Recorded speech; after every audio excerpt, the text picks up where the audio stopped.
గుంటూరు నగరంలో టీడీపీ నాయకులు ఏర్పాటు చేసిన ఫ్లెక్సీ ఆసక్తికరంగా మారింది.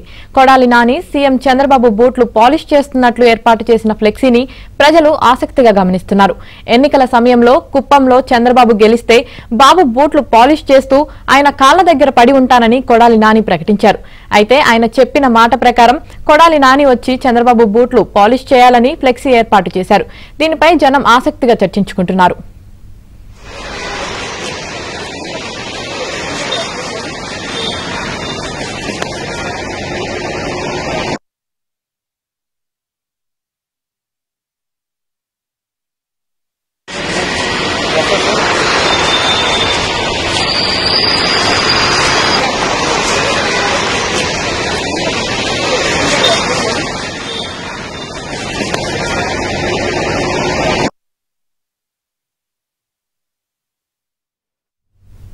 గుంటూరు నగరంలో టీడీపీ నాయకులు ఏర్పాటు చేసిన ఫ్లెక్సీ ఆసక్తికరంగా మారింది. కొడాలి నాని సీఎం చంద్రబాబు బూట్లు పాలిష్ చేస్తున్నట్లు ఏర్పాటు చేసిన ఫ్లెక్సీని ప్రజలు ఆసక్తిగా గమనిస్తున్నారు. ఎన్నికల సమయంలో కుప్పంలో చంద్రబాబు గెలిస్తే బాబు బూట్లు పాలిష్ చేస్తూ ఆయన కాళ్ల దగ్గర పడి ఉంటానని కొడాలి నాని ప్రకటించారు. అయితే ఆయన చెప్పిన మాట ప్రకారం కొడాలి నాని వచ్చి చంద్రబాబు బూట్లు పాలిష్ చేయాలని ఫ్లెక్సీ ఏర్పాటు చేశారు. దీనిపై జనం ఆసక్తిగా చర్చించుకుంటున్నారు.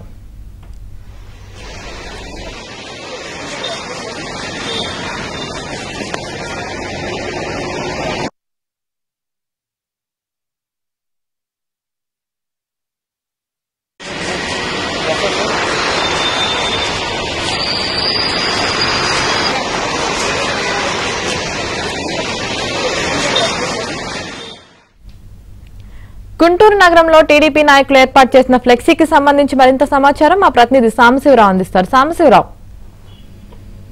గుంటూరు నగరంలో టీడీపీ రాష్ట్ర కార్యనిర్వాహక కార్యదర్శి కరపర్తి శ్రీనివాసరావు పేరుతో వేసిన ఫ్లెక్సీలు ఇప్పుడు కలకలం రేపుతున్నాయి. ఎన్నికల సందర్భంలోనూ పోలింగ్ ప్రక్రియ ముందు కృష్ణా జిల్లాకు చెందిన మాజీ మంత్రి కొడాలి నాని చంద్రబాబుపై చేసిన వ్యాఖ్యలను గుర్తు చేస్తూ కూడా ఇప్పుడు ఆ ఫ్లెక్సీ ఏర్పాటు చేయడం జరిగింది. కుప్పంలో చంద్రబాబు నాయుడు గెలిస్తే చంద్రబాబు నాయుడు బూట్లు తుడుస్తూ అతని కాళ్ల వద్ద తాను జీవితాంతం పడి ఉంటానంటూ కొడాలి నాని మంత్రిగా చేసిన వ్యాఖ్యలను ఇప్పుడు గుర్తు చేస్తూ కూడా కొడాలి నాని చంద్రబాబు బూట్లు తుడుస్తున్న ఫోటోతో కూడా కూడిన ఫ్లెక్సీని ఏర్పాటు చేసి కొడాలి నాని ఎక్కడ వచ్చి చంద్రబాబు బూట్లు తుడవాలి అన్న మాట ప్రకారం మాట నిలబెట్టుకోవాలంటూ కూడా కనపర్తి శ్రీనివాసరావు పేరు చేసిన ఈ ఫ్లెక్సీలు ఇప్పుడు గుంటూరు నగరంలో కూడా తీవ్ర చర్చాంశనీయంగా మారింది. గుంటూరు పశ్చిమ నియోజకవర్గంలో పలు ప్రధాన సెంటర్లు ఏర్పాటు చేసిన ఫ్లెక్సీలను గుంటూరు నగర వాసులు ఆసక్తిగా తిలకిస్తున్నారు. ఆ ఫ్లెక్సీలు చూసిన ప్రతి ఒక్కరూ గతంలో మంత్రిగా కొడాలి నాని చంద్రబాబు లోకేష్ వారి కుటుంబంపై చేసిన వ్యాఖ్యలు అసభ్య పదజాలం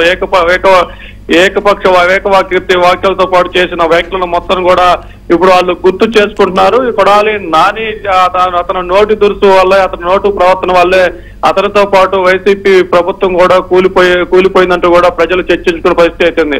మరి ఈ ఫ్లెక్సీలు చూసిన తర్వాత కొడాలి నాని స్పందిస్తారా లేదా అని కూడా మనం వేచి చూడాల్సిన పరిస్థితి అయితే ఉంది.